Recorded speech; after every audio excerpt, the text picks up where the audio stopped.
very confident, says he's going to knock you out in the 9th round.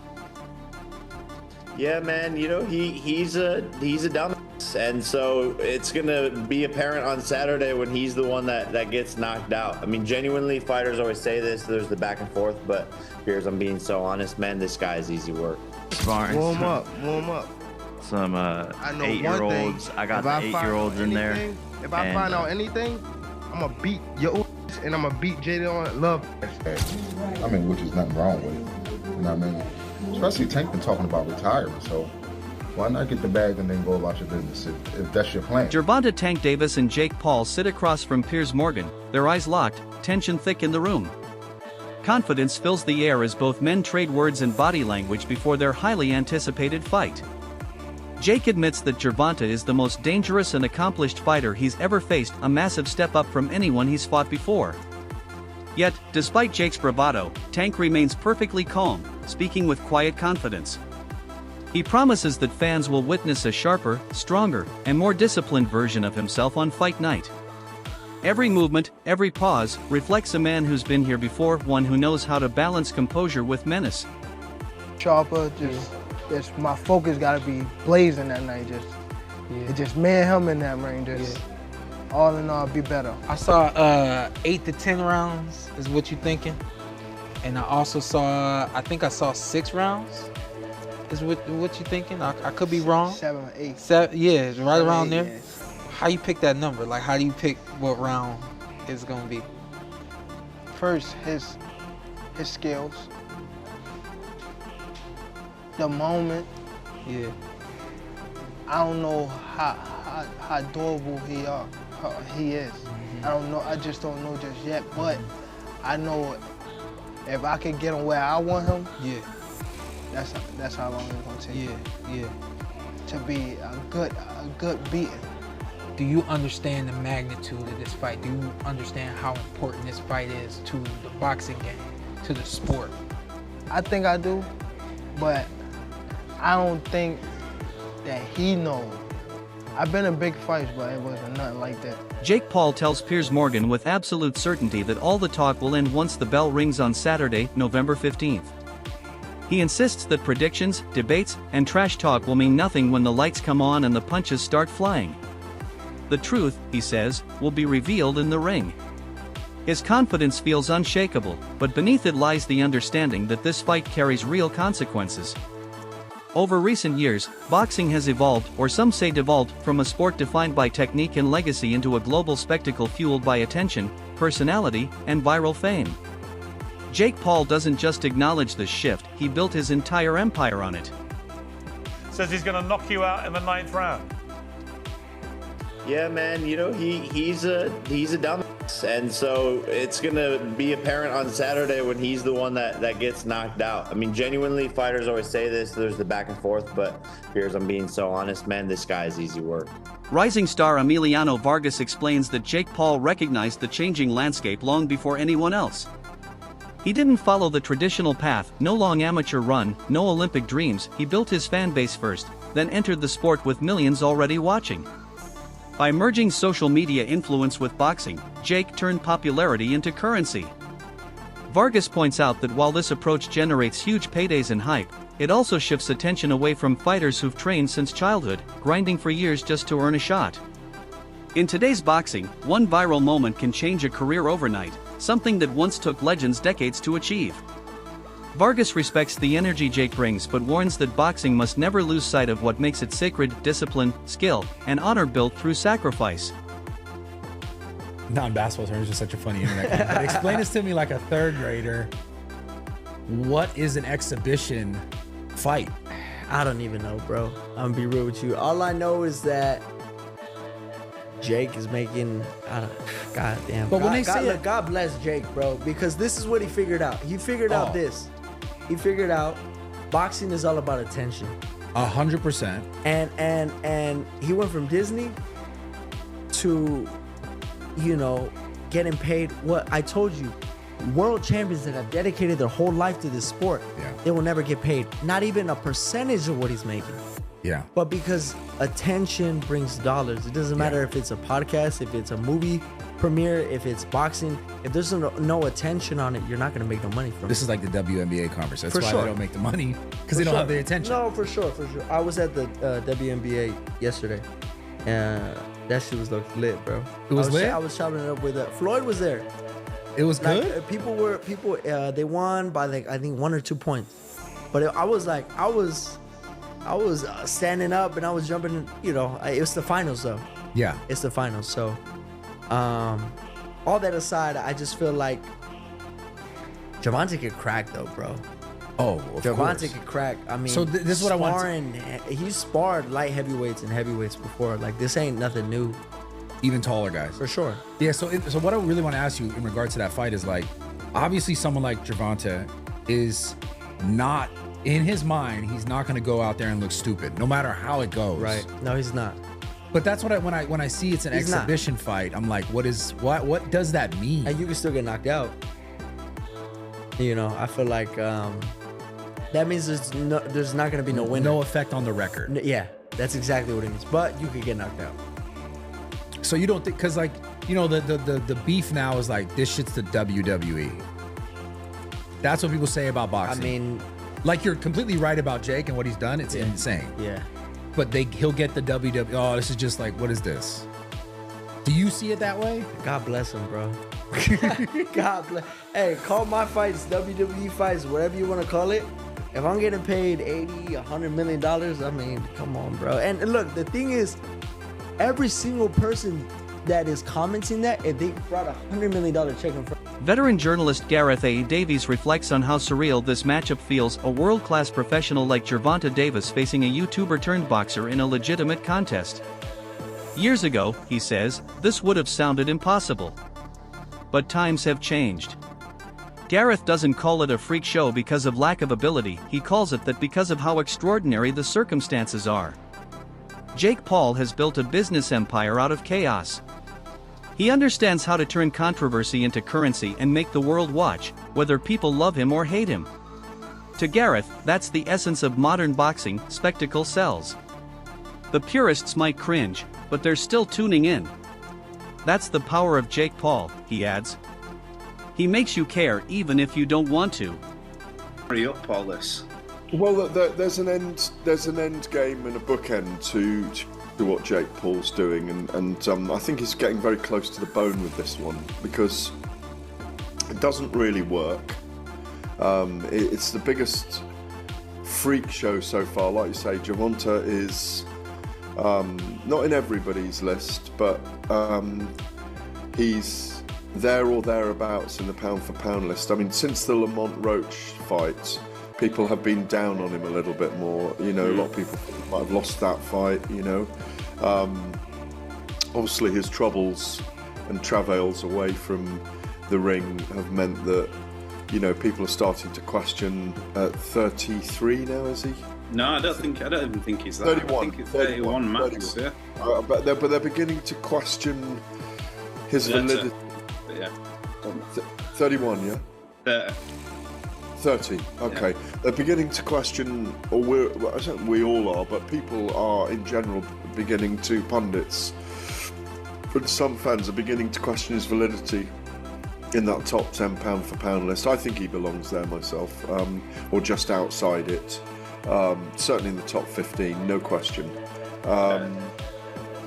Maybe top 13. I think I've got him. I think I had him at 11 or 12, but I might have done a list on Saturday night. And obviously, we want to see him in the ring with Shakur Stevenson. It's the big fight. Or even in Naoya Inoue at some point.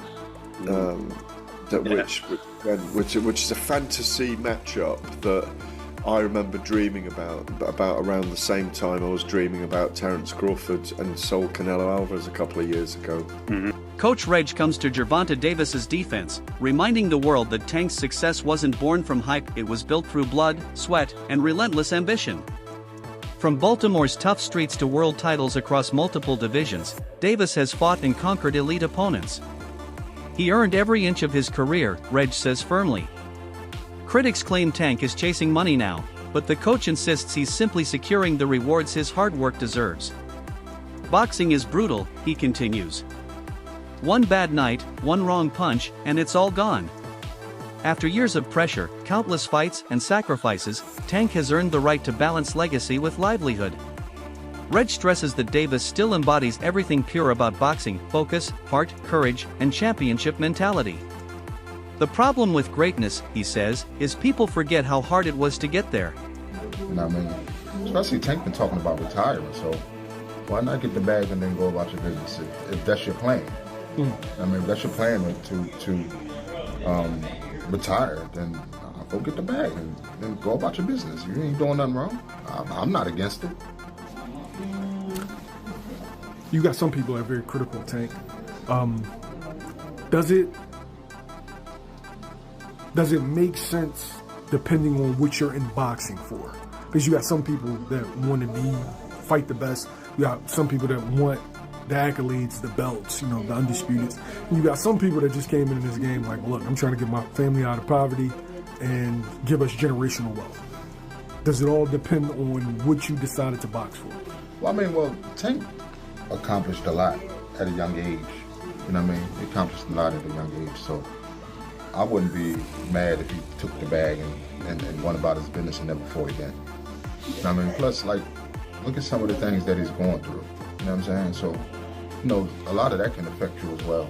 You know what I'm saying? Like when you're trying to be in this game. So, I think, get the bag and go. That's your plan. Get the bag and go. For me, of course, I wanted to see him fight Shakur. I wanted to see him fight Devin. Yeah, if you don't want to do it. During press conferences, Gervonta Davis barely speaks. He watches, listens, and only answers when he feels the need. That silence builds tension. Commentators Manx and Mora highlight how this contrast between the two fighters adds to the drama.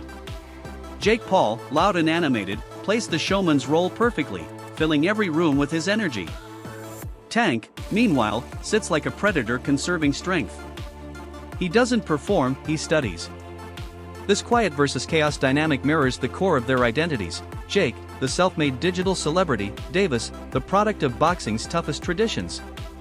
When they sit side by side, even their posture tells the story: two different worlds sharing one stage. And even though Jake Paul tried to egg him on and try to goad Gervonta Davis on, he's dealing with somebody that is not a quick-witted, thinker. He's not a quick-witted speaker. Tank Davis is explosive in the ring. He's fast and powerful in the ring. He's charismatic inside the ring when he's punching. But when you put a microphone in front of him, he's not articulate. He doesn't know how to quickly respond to people. He stutters a lot. He does more stuttering than talking. So Gervonta Davis in front of a microphone is not going to sell. So Tank Davis shouldn't be put in a podium like that. He should have speakers for him. He should have someone talking for him. He should have a mouthpiece. Tank Davis is not going to sell this fight. And Jake Paul knows it. That's the reason he kept throwing jabs at him. He tried to get Tank out of his shell. Tank's not quick verbally enough. He's not quick-witted. He's not quick with the tongue. So in order for him to sell this fight, he's going to have an adversary that can spit something back. Like, for instance, Chavez Jr., he didn't have that quick-witted a response, but he had the backing, he had the loyal following. And Chavez Jr., like many Mexicans, don't need to speak because they do all their fighting in the ring, and people know that. Tank Davis, I don't know, man. He didn't look good in his last fight. He's not fighting the killers in his division. People are getting off that Tank train, and we know that he's had his issues outside the ring. The love's not there anymore. Tank Davis is losing a lot of passion, a lot of followers, and people aren't buying this circus that Jake Paul's trying to sell. And I'm glad that people are getting off this train. The commission in Georgia got off this damn train. That's why they had to move this fight to Florida, where anything could happen. Fans interpret Tank's calmness in different ways. Some think he's bored, uninterested, maybe even underestimating Jake. Others see it as laser-sharp focus, the deadly stillness before the storm. Davis has always been the type to let his fists do the talking. He's known to study his opponents quietly, memorizing their every habit before striking with surgical precision. History remembers many fighters who spoke little but fought like legends. Tank might be cut from that same cloth. He doesn't care for verbal wars, only the physical one that matters. Whether his composure hides indifference or unshakable confidence, the answer will reveal itself when the bell rings. Paul legitimately cooked Gervonta Davis in that press conference, and I really don't know how to feel about that. And to be honest with you, I still don't understand how boxing even allowed this to be made. Like, I don't. Like, dog, this is not an overstatement. Like, literally one of the core pillars holding up boxing is like this literal, like, fake superiority complex that they have over literally every other combat sport, despite literally being the least effective main combat sport there is. Brother, kickboxing, Muay Thai, Brazilian Jiu-Jitsu, wrestling, brother, I put judo over I put boxing. In terms of practicality of combat, oh yeah, 100%. Brother, if Jake Paul makes it competitive against Gervonta Davis, I'm looking at this like, brother. Oh, well, weight difference, brother. Gervonta Davis has been training his entire life. I'm sorry, bro. It's bad enough that the fact that if this was under any other combat sport, this would literally be like one of the most one-sided matchups of all time. And it wouldn't be in favor of Davis. No, dog, if you did this under an MMA rule set, oh my gosh, bro, Paul cooks Gervonta. It's not close at all. Like round one finish level. Like, understand this, Gervonta Davis versus Jake Paul is taking place in literally the only combat sport where Davis should win. I'm still shocked that they allowed it to be made. Because, like, there's no upside. If Jake Paul beats Gervonta Davis, now we're kind of looking like, wait a minute. What? Like, brother, don't forget. I still think it's a horrible look that Tyson Fury couldn't finish Francis Ngannou. That is so bad. Well, Francis Ngannou's a great boxer. Francis Ngannou, no joke, is one of the worst boxers to ever be in the UFC. He just has absurd power. No, look at the technique of Francis Ngannou. It's not that good. It's carried by power. Like, going into this, like, I'm hyped, but it's also, I'm looking at this like, bro, Gervonta has to finish, bro. Former champion Sean Porter reflects on how boxing has evolved, and not necessarily for the better. To him, the Davis-Paul fight perfectly symbolizes how money now drives matchmaking more than competition. Porter respects Jake Paul for taking risks, for stepping into a real fighter's world, but he questions whether these events elevate the sport or simply sell it. He also points out that even Gervonta, now one of the biggest names in boxing, sometimes prioritizes financial reward over legacy. I get it, Porter says. Careers are short. You've got to make every fight count. Still, he worries about what this means for the next generation. Will they chase glory or attention? Skill or followers? Porter's concern isn't about this fight alone, it's about what the sport could become if entertainment completely replaces competition. I go, why are you doing that? How do you sort of see this scenario now for him? Yeah, I don't really know how to feel about it, what to really say about it. I've only been asked this when it's presented to me. That's when I think about it, and I can't really come up with a good answer for it. In a lot of ways, it doesn't make sense to me. Of course, we know the size differential, and the list goes on from there. I don't know, man. I think we're entering a generation now, or a phase now where fighters, I don't know if it's fighters, I don't know if he doesn't care about the legacy, or if he feels like this fight doesn't matter, I'll get back to the legacy. I just don't know. This is truly not, it's not a legacy fight, but of course it is a generational money fight. Analysts who followed Davis for years see a clear pattern, a fighter obsessed with proving himself, one bout at a time. Every major opponent, every challenge, has been part of a climb toward greatness. They argue that Tank's quiet attitude doesn't reflect arrogance, but focus. He understands what's at stake. In boxing, one analyst says, legacy isn't earned by words, it's carved by performance. Davis wants his name mentioned among the greats of his era, and he knows that takes consistency, not clout. 1 week showing could undo everything he's built. That's why he trains with such intensity. Legacy, he knows, isn't about one big fight, it's about a lifetime of defining moments. You sitting on that toilet and that stool ain't brown or green. If it's red, go to the doctor. Yeah, for sure. But again, Tank Davis and Jake Paul, they fight in November. I personally have Tank. You know what I'm saying? I just don't Because Tank is a little different. He ain't like some other niggas who took a fall. Tank ain't finna take no fall, bro. That's what I think too. I think like bro got a reputation to maintain. He ain't about to just, you know what I'm saying, sign a deal just for some money. Just for some bread. I ain't like it's about the money though, for sure. For sure. But I'm not about to. But what they get, like 20, he got like 20 million? But yeah, 20, I ain't gonna lie, Tank probably get 20, 30, 40. I don't know, Tank need to get more than that because it's bringing Jake Paul more money than, you know what I'm saying? Anything, but you know, Jake Paul putting up the purse, he putting up everything. Oh, okay. He paying for promotions, he paying for everything. So he getting all whatever he get. You know what I'm saying? So hey, I think it's a 60-40 cut or something like that. I ain't mad at that. So it's like you getting 40%, you all gotta do is show up and fight. No, facts. That's all you gotta do is show up. And then 9 times out of 10, you know what I'm saying, it's gonna be a draw. No.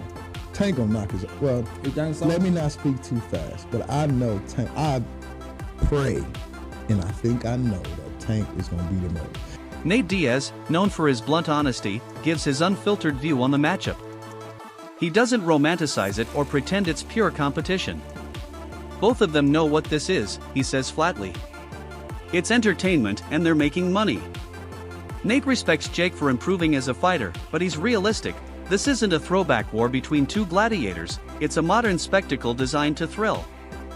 Fans get a show, fighters get paid, everyone wins, Diaz says. His words cut straight to the core of what this fight represents. It's not old school boxing. It's something new, a hybrid of sport and showbiz. It might frustrate purists, but it keeps the audience watching. And in today, I gotta ask you, Jake Paul versus Gervonta Davis. Does Davis have a chance? Gervonta is a great boxer, but he ain't gonna be. So you got Jake Paul by knockout, or? No, I don't got anybody, but I don't think. He's just too small. It's just. I don't want to beat up somebody that small. I don't want to, you know what I'm saying? What do you think of the fight? I don't want to lose to somebody that. There's no point in the fight. It's a great fight, actually. I'm not hating on the fight, but I think. My thoughts on it is let's watch it, see what happens. Ryan Garcia said that boxing is turning into WWE. Yeah, with that type of matchup. Do you agree? Last thing, White House card, like he said, you want Conor McGregor. Yeah, but the whole thing's on WWE. So right. Like, at least that's happening and getting something to talk about, something to watch. And that wraps up today's coverage. Every angle, every opinion only adds to the anticipation. Gervonta Davis versus Jake Paul isn't just a boxing match, it's a clash of generations, styles, and philosophies. One represents heritage, the other disruption. As fight night draws near, one question remains: will tradition triumph over fame, or will the new era prove unstoppable? Stay tuned, because when the bell rings, talk ends and truth begins.